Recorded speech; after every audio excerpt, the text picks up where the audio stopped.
الحمد لله نحمده ونستعينه ونستغفره ونؤمن به ونتوكل عليه ونعوذ بالله من شرور أنفسنا ومن سيئات أعمالنا من يهده الله فلا مضل له ومن يضلل فلا هادي له ونشهد أن لا إله إلا الله وحده لا شريك له ونشهد أن سيدنا ونبينا ومولانا محمدًا عبده ورسوله صلى الله تبارك وتعالى عليه وعلى آله وصحبه وبارك وسلم تسليماً كثيراً أما بعد، فعن أبي هريرة رضي الله تعالى عنه أنه قال قال رسول الله صلى الله عليه وسلم: والذي بعثني بالحق لا يعذب الله يوم القيامة من رحم اليتيم وألان له الكلام ولم يتطاول على جاره بفضل ما آتاه الله عز وجل، وقال: يا أمة محمد، لا يقبل الله عز وجل صدقة رجل وأقرباؤه محتاجون إلى صلته ويصرفها إلى غيرهم، ولا ينظر الله تبارك وتعالى إليه، أو كما قال صلى الله عليه وسلم۔ محترم بزرگوں اور بھائیوں، اللہ تعالیٰ نے جس زندگی کی نعمت سے ہم سب کو سرفراز فرمایا ہے، نوازا ہے، ہمارا مذہب یہ کہتا ہے کہ ہمیں یہ زندگی صرف اپنے لیے نہیں جینی ہے، بلکہ انسانیت کی فلاح و بہبود کا جذبہ اپنے دل میں رکھتے ہوئے زندگی کے ان قیمتی لمحات کو گزارنا ہے۔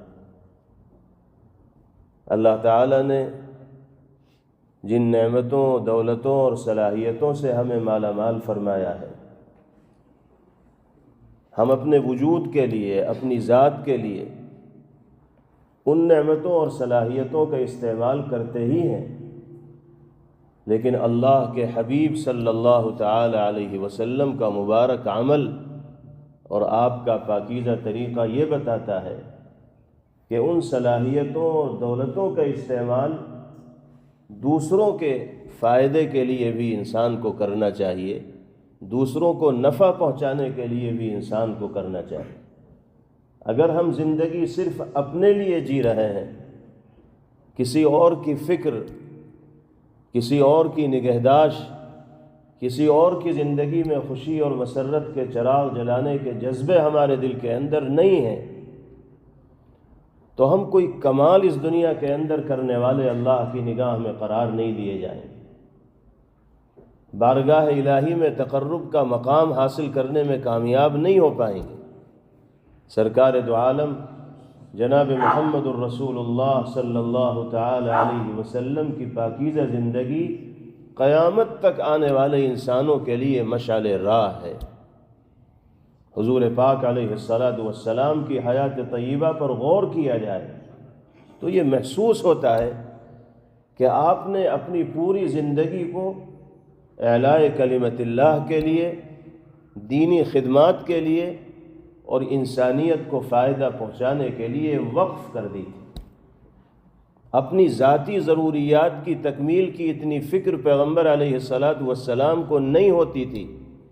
جتنی فکر آپ انسانیت کی ضرورت کو پورا کرنے کی فرمایا کرتے تھے۔ اللہ کے بندوں کا رشتہ اللہ کی ذات کے ساتھ جوڑنے کی جتنی فکر پیغمبر علیہ السلام کو رہتی تھی، اپنا پیٹ بھرنے کی اتنی فکر نبی پاک علیہ السلام نہیں فرماتے تھے۔ یہ کیا چیز تھی؟ یہی وہ سبق ہے جو اللہ کے حبیب صلی اللہ علیہ وسلم نے دیا ہے کہ زندگی جیو صرف اپنے لیے نہیں، بلکہ اللہ کی رضا کے لیے، انسانیت کے فائدے کے لیے اپنے وجود کو ایسا بناؤ کہ دنیا سے جاؤ تو دنیا تمہیں یاد کرے، لوگوں کی زبان پر خیر کے کلمات تمہارے سلسلے میں ہوں، تمہارا وجود لوگوں کے لیے نفع کا سامان ہو، خوشبو کی طرح تمہارا وجود مہکنے والا ہو، اور دور تک تمہاری ذات سے انسانیت کو فائدہ پہنچنے والا۔ حضرات صحابہ رضوان اللہ علیہم اجمعین حضور پاک علیہ السلام کے سلسلے میں کیا ارشاد فرمایا کرتے تھے؟ کان دائم الفکر متواصل الاحزان، مستقل فکر مند رہا کرتے تھے نبی کریم علیہ السلام، اور ایسا محسوس ہوتا تھا کہ کسی خاص قسم کا رنج ہے جو آپ کو گھیرے ہوئے ہے، کوئی فکر ہے جو آپ کے ذہن و دماغ کے اوپر حاوی ہے۔ یہ جو فکر ہے جو محسوس ہوتی تھی پیغمبر علیہ السلام کے چہرے انور سے اور ذات پاک سے، یہ بیلنس بڑھانے کی فکر نہیں تھی، دنیا جمع کرنے کی فکر نہیں تھی، اسباب راحت کو سمیٹنے کی فکر نہیں تھی، بلکہ یہ فکر تھی اللہ کے بندوں کا رشتہ اللہ سے جوڑنے کی، یہ فکر تھی ایمان کی دعوت کو عام کرنے کی، یہ فکر تھی انسانیت کو جہنم کے راستے سے بچا کر جنت کے راستے پر ڈالنے کی، یہ فکر تھی ضرورت مندوں کا بھلا کرنے کی، پریشان حال لوگوں کے کام آنے کی۔ اسی فکر کا احساس صحابہ کرام رضوان اللہ علیہم اجمعین فرمایا کرتے تھے۔ تو آپ کی زندگی سے جہاں سینکڑوں تعلیمات و ہدایات دنیا میں بسنے والے انسانوں کے سامنے آئی ہیں، ان میں ایک بنیادی ہدایت و نصیحت یہ ہے کہ ہمیں اور آپ کو صرف اپنے لیے نہیں جینا ہے،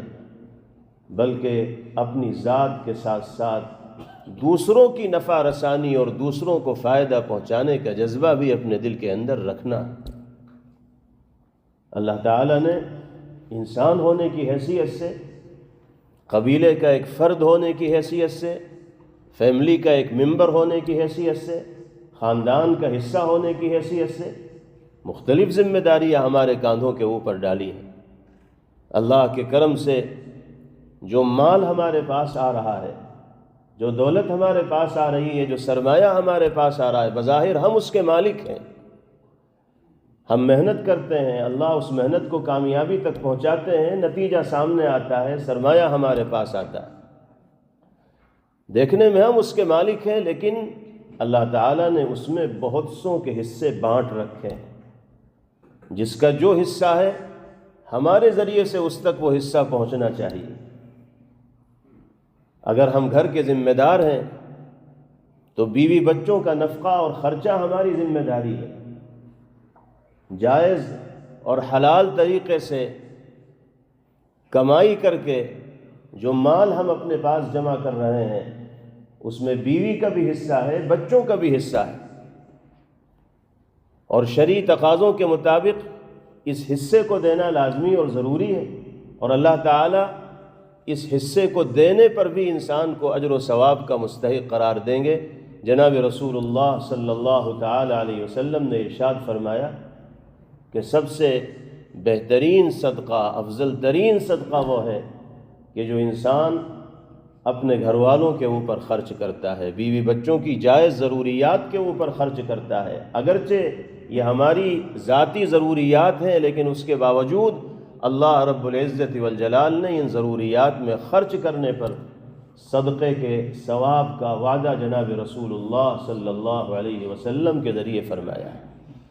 خاندان میں اور فیملی میں جو ضرورت مند حضرات ہیں ان کی ضروریات کو پورا کرنے کی فکر کرنا یہ بھی ہماری ذمہ داری اور فریضہ ہے۔ سماج و معاشرے میں کمزور طبقے سے تعلق رکھنے والے جو افراد ہیں، یتیم ہوں، مسکین ہوں، بیوائیں ہوں، معاشی اعتبار سے کمزور لوگ ہوں، ان کی اعانت کرنا، ان کی مدد کرنا، ان کی ضروریات کو پورا کرنے کی فکر کرنا، یہ دینی اور ایمانی اعتبار سے ہم سب کا مشترکہ فریضہ اور ذمہ داری ہے۔ سرکار دو عالم جناب رسول اللہ صلی اللہ علیہ وسلم نے ارشاد فرمایا، لعلکم ترزقون وتنصرون بضعفائکم، ہو سکتا ہے جو مال و دولت اور ثروت اللہ نے تمہیں عطا فرمائی ہو، یہ سماج و معاشرے کے کمزور طبقے کے صدقے میں اللہ نے تمہیں دی ہو، اور مال دے کر اللہ نے تمہیں آزمایا ہو کہ تم ضرورت مندوں کا خیال رکھ رہے ہو نہیں رکھ رہے ہو، پریشان حال لوگوں کی مدد کر رہے ہو نہیں کر رہے ہو سکتا ہے اللہ نے انہی کی برکت سے ان نعمتوں سے تمہیں نوازا ہو اور سرفراز فرمایا۔ اس لیے اللہ جس کو جو نعمت بھی عطا فرمائے اسے جہاں اپنی ذات کے لیے اس نعمت کے استعمال کی فکر کرنی چاہیے، وہیں دوسروں کو فائدہ پہنچانے کا جذبہ بھی مومن و مسلمان ہونے کی حیثیت سے اس کے دل کے اندر ہونا چاہیے۔ سیدنا حضرت ابو ہریرہ رضی اللہ تعالی عنہ اسی مضمون سے متعلق جناب رسول اللہ صلی اللہ علیہ وسلم کا ایک ارشاد گرامی نقل فرماتے ہیں۔ حضور پاک علیہ السلام کی زبان مبارک سے ادا ہونے والے کلمات عالیہ اتنے جاندار ہوتے ہیں اور علوم و معارف کا ایسا سمندر اپنے اندر سموئے ہوئے ہوتے ہیں کہ ایک مختصر سے جملے کی تشریح اگر انسان کرنا چاہے تو اس کی زندگی ناقص دکھائی دے گی، پیغمبر علیہ السلام کی زبان مبارک سے ادا ہونے والے جملوں کا حق نہیں ادا ہو پائے۔ حضرت ابو ہریرہ رضی اللہ عنہ آپ کا ارشاد گرامی نقل فرماتے ہیں، آپ نے فرمایا والذی بعثنی بالحق، قسم اس ذات کی جس نے مجھے حق کا پیغامبر بنا کر بھیجا، حق کا پیغام لے کر دنیا میں آنے کا موقع میسر فرمایا۔ جب کسی بات کو اہمیت کے ساتھ جناب رسول اللہ صلی اللہ علیہ وسلم بیان فرمانا چاہتے تھے تو اسی طرح کے قسمیہ جملے آپ کی زبان مبارک سے ادا ہوتے تھے۔ اس کے بعد آپ نے فرمایا لا يعذب اللہ یوم القیامہ من رحم الیتیم، قیامت کے دن اللہ ان لوگوں کو عذاب نہیں دیں گے جو یتیموں کے ساتھ شفقت و رحمت و مہربانی کا معاملہ کرنے والے ہوں، وَأَلَانَ لَهُ الْكَلَامِ، ان کے ساتھ نرم گفتگو کرنے والے ہوں، وَلَمْ يَتَطَاوَلْ عَلَى جَارِهِ بِمَا آتَاهُ اللَّهُ عَزَّ وَجَلَّ، اور جن نعمتوں سے اللہ نے ان کو نوازا ہے ان نعمتوں میں سے کچھ حصہ اپنے ضرورت مند بھائیوں کو دینے میں بخل و کنجوسی کا مظاہرہ کرنے والے نہ ہوں۔ یہ تین صفات جن خوش نصیب انسانوں کے اندر ہوں گی، حضور پاک علیہ السلام فرماتے ہیں کہ یوم قیامت روز حشر وہ اللہ کی نگاہ رحمت و عنایت کے مستحق بنیں گے، عذاب خداوندی سے ان کو نجات میسر ہوگی، جہنم سے خلاصی کا پروانہ ان کو ملے گا، اور جنت میں داخلے کی شہادت و سند ان کو عطا کر دی جائے گی۔ اس سے بڑی کامیابی انسان کے لیے اور کیا ہو سکتی ہے کہ وہ اللہ کی نگاہ رحمت کا مستحق بن جائے اور عذاب نار سے خلاصی اس کا مقدر ہو جائے۔ حضور پاک علیہ السلام نے عذاب الہی سے نجات حاصل کرنے کے لیے جن اعمال کو وسائل کے طور پر ذکر فرمایا ہے، آپ اگر ان پر غور کریں گے تو اس کا تعلق انسان کی اسی ذمہ داری کے ساتھ ہوگا کہ ہمیں صرف اپنی ذات کے لیے نہیں جینا ہے بلکہ دوسروں کے لیے جینے کا سلیقہ سیکھنا ہے۔ یتیموں کے ساتھ ہمدردی، مہربانی، رحمت و کرم کا معاملہ ہو، یا ان کے ساتھ نرم انداز میں گفتگو کرنا ہو، یا پڑوسیوں کے ساتھ حسن سلوک کا مظاہرہ کرنا ہو، یہ تینوں کے تینوں امور وہ ہیں کہ جن کا تعلق دوسروں کے ساتھ ہے۔ ہم اپنا عمل اللہ کے ان بندوں کے ساتھ اچھا رکھنے والے ہوں گے تو اللہ کی نگاہ رحمت کے مستحق بنیں گے۔ ایک صحابی جناب رسول اللہ صلی اللہ علیہ وسلم کی خدمت عالیہ میں حاضر ہوئے اور عرض کیا کہ یا رسول اللہ، میں اپنے دل میں بڑی قساوت، سختی اور شدت محسوس کرتا ہوں، اور مجھے اس کا بڑا احساس ہے کہ میں قلبی اعتبار سے اتنا سخت مزاج کیوں ہوں؟ آپ نے فرمایا کیا تم قلبی اعتبار سے رقت و رفق چاہتے ہو کہ نرم ہو جائے دل؟ عرض کیا کہ جی ہاں یا رسول اللہ، یہی میری خواہش و آرزو اور تمنا ہے۔ فرمایا امسح الیتیم، یتیم کے سر پر شفقت کا ہاتھ رکھو، اللہ تمہارے دل کو بھی نرم کریں گے اور تمہاری ضروریات کو بھی پورا کریں گے۔ انہوں نے تو صرف دل کی سختی کی شکایت پیغمبر علیہ السلام سے کی تھی، آپ نے وہ نسخہ ان کے سامنے بیان فرمایا کہ جس سے سختی نرمی سے بدلے گی، اور اس کے ساتھ ساتھ اللہ یتیموں کے ساتھ شفقت کا معاملہ کرنے والے کی ضروریات کو پورا کریں۔ یقیناً نمازوں کی پابندی اہم ترین عمل ہے، رمضان کے روزوں کا اہتمام یہ بڑی فضیلت رکھنے والا عمل ہے، کلام الہی کی تلاوت کا معمول بنانا یہ بڑی سعادت کی چیز ہے، دین کے مختلف کاموں میں دلچسپی کے ساتھ شریک ہونا، حصہ لینا یہ بھی بڑی سعادت اور نیک بختی کی چیز ہے۔ لیکن اگر انسان ان تمام عبادات کو انجام دینے کے ساتھ ساتھ کمزوروں، ضرورت مندوں، پریشان حالوں کے ساتھ حسن سلوک کا معاملہ نہیں کرے گا تو وہ اللہ کی نگاہ رحمت کا مستحق نہیں بن پائے گا، بارگاہ الہی کا مقرب نہیں بن پائے گا۔ ان تمام اہم ترین عبادات کی انجام دہی کے ساتھ اپنے کردار کو، اپنے عمل کو، اپنے رویے کو، اپنے سلوک کو، اپنے برتاؤ کو لوگوں کے ساتھ بہت اچھا رکھنا ہوگا اور بڑا پاکیزہ بنانا ہوگا۔ خاص طور پر دل کی رقت کو پیدا کرنے کی کوشش کرنی ہوگی اور رفق اور نرمی کا جذبہ لوگوں کے سلسلے میں اپنے دل کے اندر رکھنا ہوگا۔ نبی کریم علیہ السلام نے ارشاد فرمایا کہ جو انسان یتیم کے سر پر شفقت کا ہاتھ رکھتا ہے تو جتنے بال اس کے ہاتھ کے نیچے آئیں گے اللہ اتنی ہی حسنات اور نیکیاں اس کے نام اعمال میں لکھوا دیں، ان گنت اور بے شمار حسنات و نیکیوں کا اللہ کی جانب سے اس کے حق میں فیصلہ ہوگا۔ فرمایا انا وکافل الیتیم کہاتین فی الجنہ، اللہ اکبر، میں اور یتیم کی کفالت و نگہداشت کرنے والا جنت میں ایسے قریب ہوں گے جیسے ہاتھ کی یہ دونوں انگلیاں آپس میں قریب قریب۔ اس سے بڑی سعادت انسان کے لیے کیا ہو سکتی ہے کہ اسے روز محشر جناب محمد الرسول اللہ صلی اللہ علیہ وسلم کا ایسا قرب نصیب ہو اور جنت میں پیغمبر علیہ السلام کی ایسی معیت میسر۔ اس لیے ہمیں تلاش کر کے اپنے سماج و معاشرے میں یتیمی کے دور سے گزرنے والے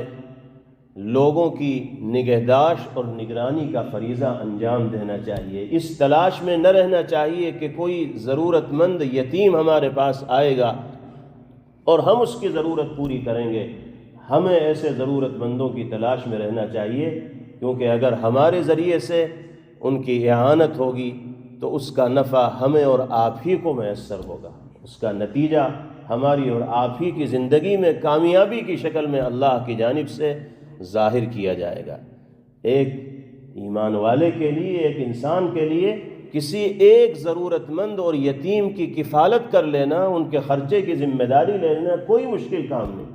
اللہ نے اگر ہمیں صاحب اولاد بنایا ہے اور ہم اپنے 3 بچوں کا خرچہ اٹھاتے ہیں، 4 بچوں کا خرچہ اٹھاتے ہیں، ایک ضرورت مند اور یتیم کے خرچے کو اٹھانے کی ذمہ داری بھی اگر ہم لے لیں گے تو اللہ اس کی برکت سے مالی اعتبار سے اتنی فراوانی عطا فرمائیں گے کہ ہم اس کا اندازہ بھی نہیں لگا سکتے۔ انسان کو برکت کی جانب متوجہ ہونا چاہیے اور خیر کے امور میں ایک دوسرے سے آگے بڑھنے کا جذبہ اپنے دل کے اندر رکھنا چاہیے۔ اللہ تعالی رأفت و رحمت اور شفقت کے ان جذبات سے ہم سب کو سرفراز فرمائے۔ دوسری چیز آپ نے فرمائی وَأَلَانَ لَهُ الْكَلَامِ، اگر تم مادی اعتبار سے کوئی مدد ضرورت مند کی نہیں کر سکتے، یہ تو تمہارے پاس سرمایہ ہی نہیں ہے جو تم اس کی مدد کر سکو، یہ ہے لیکن بخل اور کنجوسی کی وجہ سے تعاون نہیں کر پا رہے ہو تو کم از کم نرم کلامی کا تو مظاہرہ اس سے کرو، زبان کی شدت کو تو اختیار کرنے والے مت بنو، نہیں دے رہے ہو نہ دو، لیکن محبت بھری زبان تو بولو، کسی کی عزت نفس کا کھلواڑ کرنے والے تو مت بنو، کسی کو ذلیل کرنے کی کوشش تو مت کرو۔ زبان سے ادا ہونے والے جملے انسانی دلوں کو اپیل کرتے ہیں، ایک جملے کے ذریعے انسان دوسرے کو اپنا گرویدہ بنا سکتا ہے اور ایک ہی جملے کے ذریعے ایک قریب ترین شخص کو انسان اپنے سے کوسوں دور کر سکتا ہے۔ اللہ نے جملوں کے اندر، بول کے اندر، الفاظ کے اندر یہ صلاحیت رکھتی ہے۔ ایک ہی جملے میں انسان کا شکار کر لیتا ہے اور ایک ہی جملے میں انسان سے دور ہو جاتا ہے۔ سرکار دو عالم جناب محمد الرسول اللہ صلی اللہ تعالی علیہ وسلم نے محبت بھرے، خلوص سے بھرپور اور سوز دروں یعنی اندرونی جذبے سے لبریز جملے بول کر لوگوں کو اپنی محبت کا اسیر بنایا اور مجبور کیا اس بات پر کہ وہ اپنا سر آپ کے قدم میں ڈالیں اور آپ کی عظمت و عقیدت اور محبت کے جذبات سے اپنے قلوب کو معمور اور منور کریں۔ حضور پاک علیہ السلام کی پوری زندگی میں کوئی ایک واقعہ بھی ایسا نہیں ہے کہ آپ نے کسی کے ساتھ سخت زبانی سے گفتگو کی۔ گالی دینا، غیبت کرنا، برا بھلا کہنا، ڈانٹنا ڈپٹنا دور کی بات ہے، سخت لہجے سے بھی آپ نے کسی کے ساتھ گفتگو نہیں فرمائی۔ حالانکہ آپ کی جتنی مخالفت ہوئی،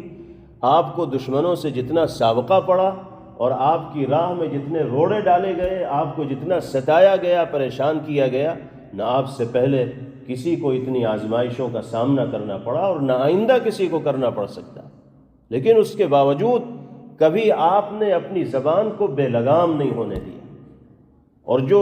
شرعی دائرہ ہے اس دائرے سے، جس کو تہذیب کا دائرہ کہا جاتا ہے، وقار کا دائرہ کہا جا سکتا ہے، ایک انچ بھی پیغمبر علیہ السلام باہر نہیں ہوئے۔ ہمارے لیے اللہ کی حبیب صلی اللہ علیہ وسلم کی ذات ایک کامل و مکمل نمونہ ہے زندگی کے ہر شعبے میں۔ اگر ہم واقعتاً آپ سے محبت و عقیدت کا جذبہ اپنے دل کے اندر رکھنے والے ہیں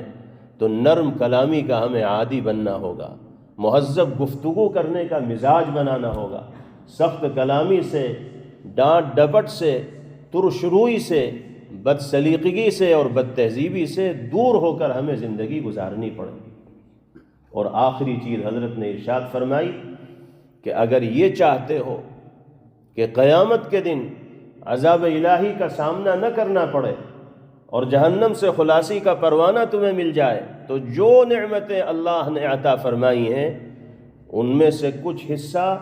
اپنے ضرورت مند پڑوسیوں کو دینے میں بخل اور کنجوسی کا مظاہرہ مت کرنا۔ یہ نہیں کہا جا رہا ہے کہ جو کچھ مل رہا ہے سب پڑوسیوں کے حوالے کر دو۔ فرمایا بِفَضْلِ مَا آتَاهُ اللَّهُ عَزَّ وَجَلَّ، جو کچھ اللہ نے تمہیں دیا ہے اس میں جو زائد ہے تمہاری ضرورت سے، اس سے تو دوسروں کا بھلا کر دو۔ تم صبح و شام پیٹ بھر کھانا کھا رہے ہو اور تمہارے پڑوسی کو ایک وقت پیٹ بھر کھانا میسر نہیں، تو پھر تمہارا یہ ایمان حقیقی ایمان کہے جانے کے لائق نہیں ہے۔ حضور پاک علیہ السلام نے ارشاد فرمایا کہ بخدا وہ شخص مومن نہیں جو پیٹ بھر کھانا کھائے اور اس کا پڑوسی بھوکا سو جائے، چاہے وہ کتنا ہی پکا نمازی ہو، روزے دار ہو، دین کے دیگر تقاضوں کے اوپر عمل کرنے والا ہو، لیکن اگر پڑوسی کی اس ضرورت کو پورا نہیں کر رہا ہے تو پیغمبر علیہ السلام نے فرمایا اس کے ایمان کا کوئی اعتبار نہیں۔ ایمان کا تقاضا صرف عبادات کے شعبے میں دلچسپی لینا نہیں ہے، بلکہ ایمان کا تقاضا عبادات، معاملات، معاشرت، اخلاق، زندگی کے ہر شعبے میں دلچسپی کا مظاہرہ کرنا اور ایمانی اور نبوی ہدایات کے اوپر عمل کرنا۔ اس کے بعد آخری جملے میں نبی پاک علیہ السلام نے ارشاد فرمایا یا امت محمد، عجیب بات بیان فرمائی، لا يقبل اللہ عز وجل صدقة رجل وأقرباؤه محتاجون إلى صلته ويصرفونها إلى غيرهم۔ فرمایا اے امت محمد،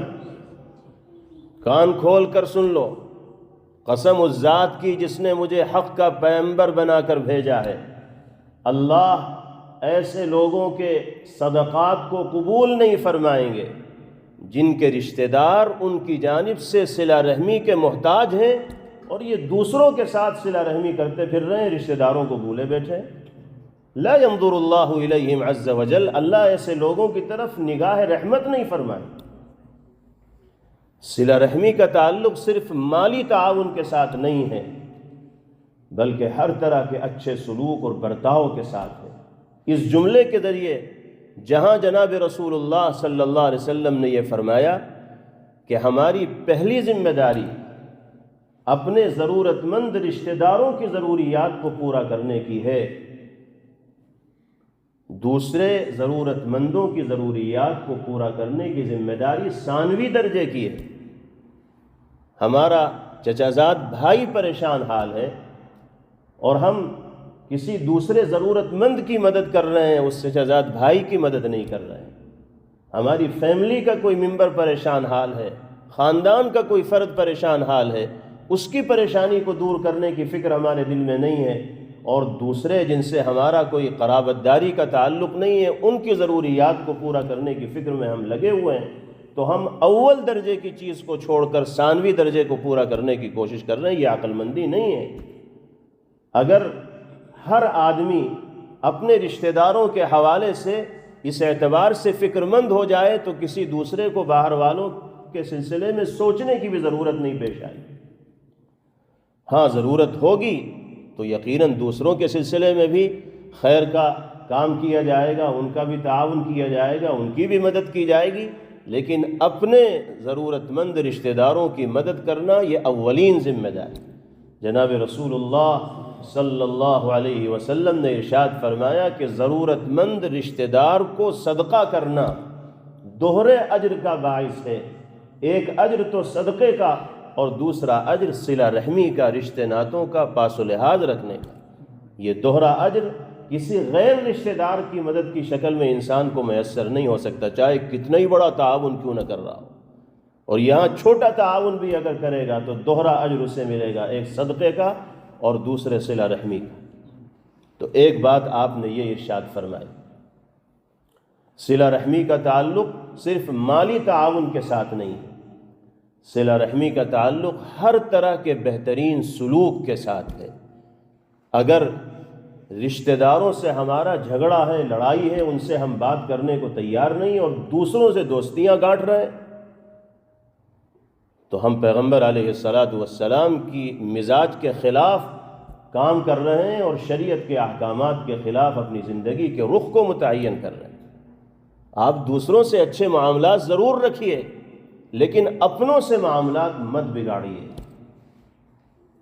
دوسروں سے بھی معاملات اچھے رکھنے ہیں، لیکن یہ چیز شریعت میں پسندیدہ نہیں ہے کہ اپنوں سے روابط کمزور ہوں، اپنوں سے رشتے ٹوٹے ہوئے ہیں، اپنوں کے درمیان رشتوں میں تلخیاں ہیں، اور دوسروں کے ناک کے بال بنے ہوئے ہیں، بغل کے بال بنے ہوئے ہیں، بہت قریبی ہیں، ہر مشورے میں شریک ہیں، خوشی اور غمی کے مواقع پر دکھائی دے رہے ہیں، اور سگے بھائی کے ساتھ کھڑے ہوئے ہم دکھائی نہیں دیتے، ایک غیر کے ساتھ ہر موقع پر کھڑے ہوئے ہم دکھائی دے رہے ہیں، تو یہ ہمارا رویہ اللہ اور اس کے رسول صلی اللہ علیہ وسلم کی نگاہ میں پسندیدہ نہیں ہے۔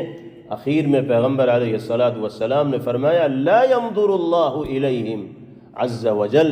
ایسے لوگوں پر اللہ رحمت کی نگاہ نہیں فرمائے۔ حضور پاک علیہ السلام کی یہ حدیث پاک انسانی خدمت کے باب میں اور ایک دوسرے کے ساتھ حسن سلوک اور بہترین رویے کو اختیار کرنے کے معاملے میں شہادت و سند کا درجہ رکھنے والی ہے اور بڑے وسیع مفہوم کو اپنے اندر لیے ہوئے ہے۔ اللہ تعالی ہم سب کو اس حدیث پاک سے ثابت ہونے والے